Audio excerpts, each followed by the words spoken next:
o aquecimento antes de aprender as sequências coreográficas, a Olivia começou com Gaga, né, no aquecimento. De repente, o Didi também começou com Gaga. O Léo também começou com Gaga. De repente, a Célia começou um aquecimento, ela não disse especificamente que era a técnica Gaga, mas era algo muito similar. E aí, de repente, virou um boom. Falei, as maiores companhias do mundo estão fazendo Gaga como aquecimento. A técnica Gaga, que foi criada por Ohad Naharin, né, que é o diretor do Batido. E isso, para mim, foi um renascimento enquanto coreógrafo, porque a técnica Gaga, ela estimula uma autoescuta aprimorada do corpo, né, desenvolve a capacidade intuitiva de você se conectar com o prazer, desenvolver com o senso de humor no movimento. É uma construção totalmente sensorial, né, desse se mover. Então, eu achei incrível perceber que as maiores companhias do mundo estavam usando essa ferramenta para aquecimento, não só para aquecimento, mas para desenvolvimento técnico e artístico dos bailarinos. E daí eu entrei num mergulho intensivo de Gaga. Né? Depois disso, comecei eu fiz um curso intensivo que teve aqui no Brasil, com o Chamel Pitts, que era bailarino do Batido também, chegou a coreografar para a São Paulo Companhia de Dança, e nesse mesmo período ele criou um curso intensivo de Gaga aqui. Então, eu fiz esse curso, e depois, todas não, mas quase todas as oportunidades online que tive para fazer aula diretamente com o Ohad Naharin, eu fiz várias aulas com ele online e continuo ainda fazendo as aulas online, principalmente na pandemia, né? Acho que no primeiro ano da pandemia eles até liberaram todas as aulas online gratuitas, depois começaram a cobrar, mas eu continuei fazendo algumas. Então, o mergulho dentro da técnica Gaga, que eu descobri nesse curso, foi o que direcionou todo o trabalho da companhia, que a gente vai ver daqui a pouquinho. E aí agora eu vou falar um pouquinho da companhia. Intuição Companhia de Dança. Surgiu em 2017. Numa iniciativa totalmente aleatória e intuitiva mesmo. Aqui na escola, algumas amigas estavam saindo lá da São Paulo Companhia de Dança, tinham acabado de sair de lá, alguns alunos mais avançados aqui do grupo estavam ali fazendo aula, e a gente decidiu se reunir e começar a montar algo. E escolhi algumas músicas que eu gostava e fomos desenvolvendo ali uma criação. Que em julho de 2017 se tornou esse trabalho chamado Intuição. Eu enviei o projeto para a Prefeitura de São Paulo e nós fomos aprovados pelo Fomento à Dança.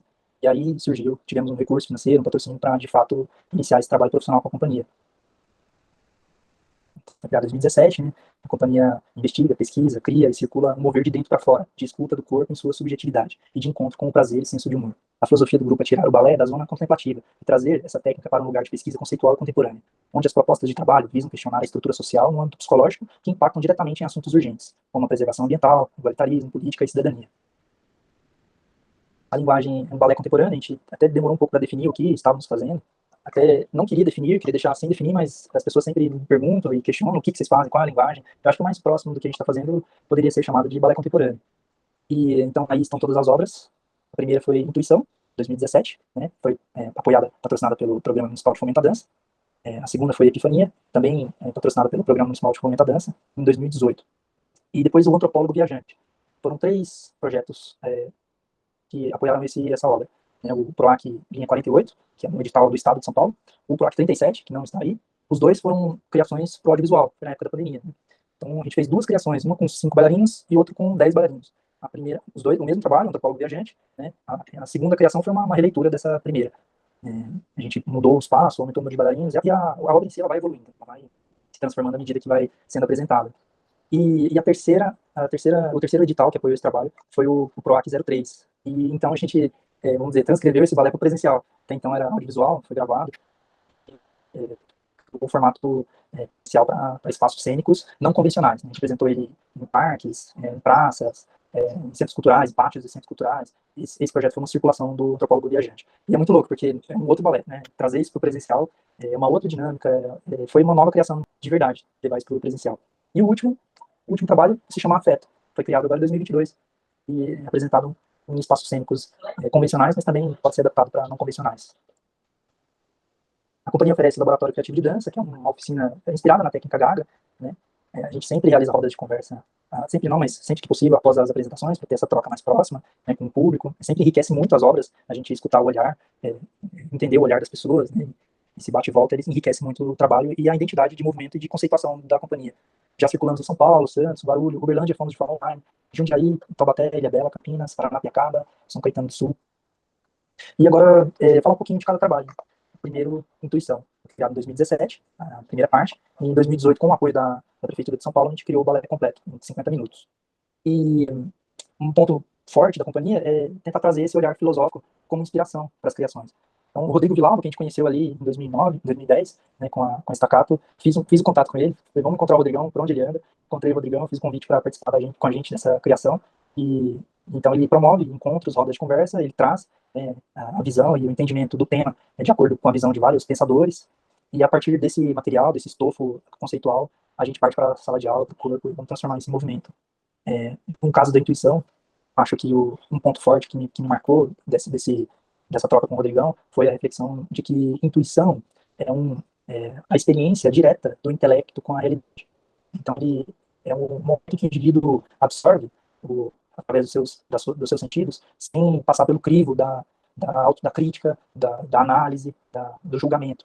Então, intuição, dentre várias outras formas de descrever, a que mais me chama a atenção é essa, né? Esse apenas experienciar, sem muito julgamento, e isso dentro da gente transforma em arte, né? Se transforma em arte de uma forma muito fácil. Eu gosto muito desse conceito, de me apropriar disso para criar, e por isso até que eu escolhi colocar o nome da companhia Intuição, que nessa pesquisa de entender o que é a intuição, como ela funciona em nós, eu quis mergulhar mais fundo nessa pesquisa e chamamos a companhia de Intuição. A princípio, não citei antes, mas a princípio, no primeiro ano, a companhia se chamava Companhia Balé do Kart, depois mudamos para a Intuição, Companhia de Balé, e no ano passado, se eu não me engano, mudamos de novo para a Intuição, Companhia de Dança, porque eu acho que o trabalho foi se transformando tanto que eu achei um pouco forçado chamar de balé. Então, acho que dança abrange mais o que a gente fez enquanto isso. Esse é o Rodrigo Villalba, aqui à direita, né, acima, um amigo, parceiro, um gênio, filósofo, doutor em comunicação, sociólogo, ele tem tantas nomeações e assim, pessoa incrível, generosa, acho que acrescenta mais assim, ao resultado dos trabalhos. Né? E assim a gente faz os encontros para criar todo esse estofo para os trabalhos. Aqui eu coloquei essa foto com a Inês Bagé, porque no primeiro ano da companhia eu tinha esse desejo grande, né, de firmar o trabalho profissional. Então, fiz essa viagem para Paris, pesquisei, estudei, né, o que era coreografar, como coreografar, e voltando, eu não conhecia ainda a Inês pessoalmente, mas eu liguei lá e pedi para marcar uma reunião com ela, para ela me ajudar, né, Inês, eu queria uma consultoria de como se fazer uma companhia profissional, você me ajuda? E ela, por incrível que pareça, me atendeu, a gente ficou praticamente 1 hora e meia falando sobre o que é, né, uma companhia profissional, me deu várias dicas, várias sugestões, foi super parceira. Depois disso, até a gente firmou aí umas parcerias de levar os alunos da escola para conhecer a São Paulo Companhia de Dança, né, os alunos tinham contato com toda a parte de criação de figurinos, cenário, todo o backstage lá da companhia para eles vivenciarem, né, uma companhia de grande porte, né, que é o caso de uma companhia do Estado. Então, a gente teve outras parcerias. Depois, também, mais pra frente, eu vou falar no trabalho que a gente fez junto lá. Mas muita gratidão aí por esses dois. 2019, Epifania, foi a próxima obra, também patrocinada pelo Programa de Fomento à Dança, e dentre várias sugestões conceituais que o Rodrigo propôs, eu me apropriei da seguinte, que diz que Epifania é o momento, é o instante em que o indivíduo consegue ancorar 100% da sua consciência no momento presente. Né? Então, isso a gente faz mais uma vez, falando de sentidos, né? De utilizar aí, de uma forma muito aprimorada os sentidos, se conectar com a realidade através deles. E daí, né, nesse momento efêmero, é como se o insight acontece, né? A última peça do quebra-cabeça, é aquele êxtase de alegria, de satisfação, né? Isso seria momentos de epifania, segundo essa, essa, essa visão que o Rodrigo trouxe, que eu gostei muito, e a gente usou isso de forma simplificada, claro, para falar o que foi estofo aí para a criação desse trabalho. E vou passar aqui um teaser desse trabalho também.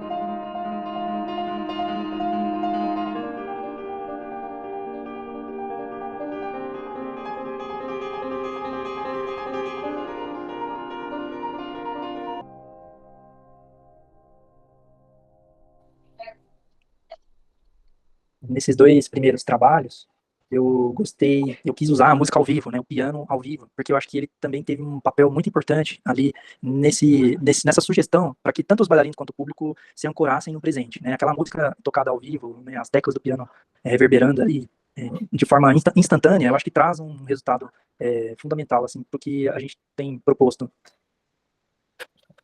O próximo trabalho foi o Antropólogo Viajante, que foi criado aí na pandemia, né, de 2020 e 2021. E foi aquele momento que a gente ficou enclausurado em casa, e tentando pensar o porquê, né, disso, o porquê de pandemias, né, o porquê de chegar a um ponto desse, né, enquanto raça humana. E daí eu comecei toquei ideia com o Rodrigão, fui buscar respostas aí na antropologia.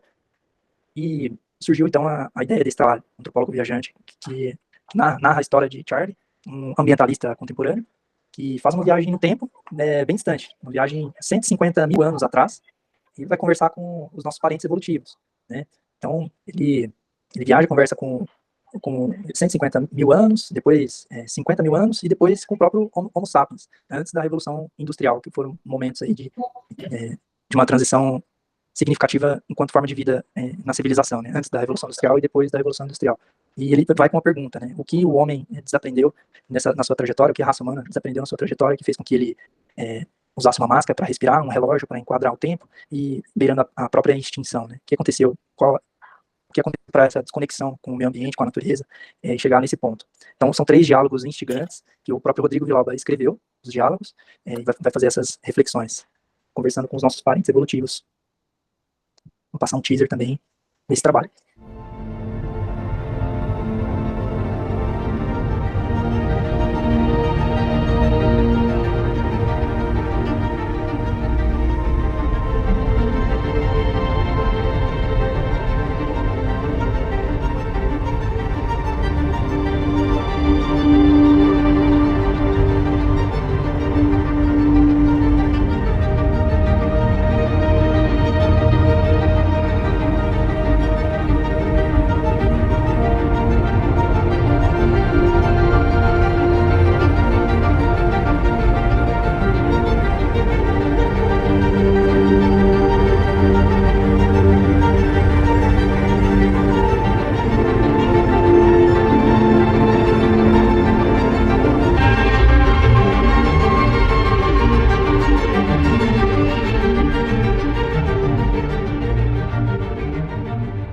Fazer dessa forma também.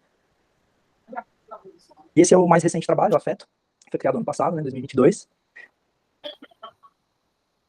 Numa sociedade anestesiada pelo excesso, é preciso afeto.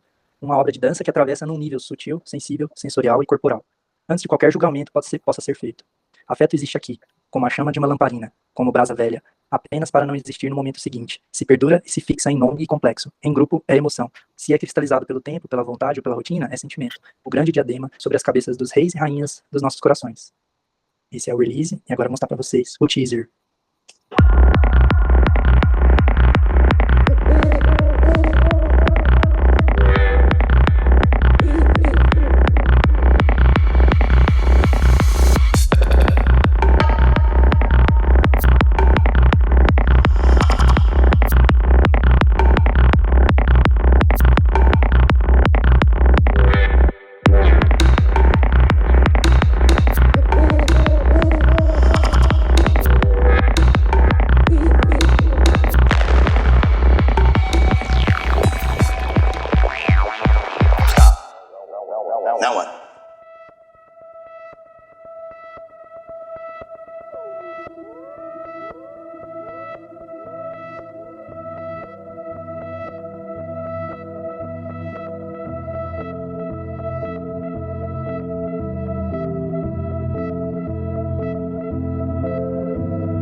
Esse trabalho eu acho que combina super com espaços mais intimistas, para a plateia ficar bem próxima, ficar bem quente, bem caloroso ali, essa troca.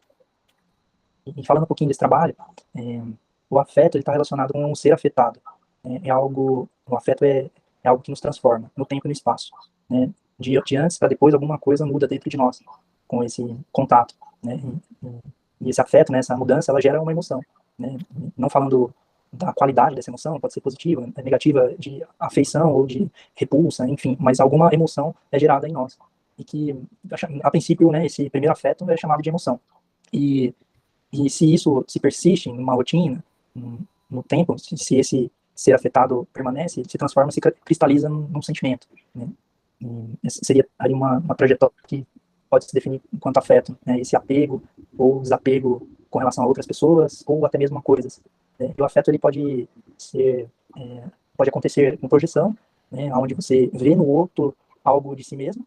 Então, ao filho, por exemplo, olhar para o seu pai, por exemplo, olhar para o seu filho e ver o mesmo rosto, o mesmo nariz, o mesmo olho, ele vê algo dele mesmo na outra pessoa, né? Isso cria um vínculo. Então, esse vínculo afetivo ele pode acontecer pela projeção ou pela identificação, que é quando algo da outra pessoa nos transforma.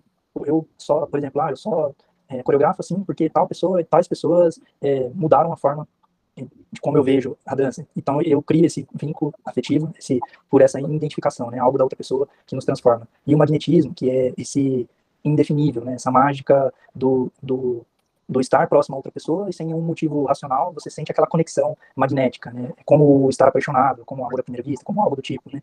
Seria um afeto por magnetismo.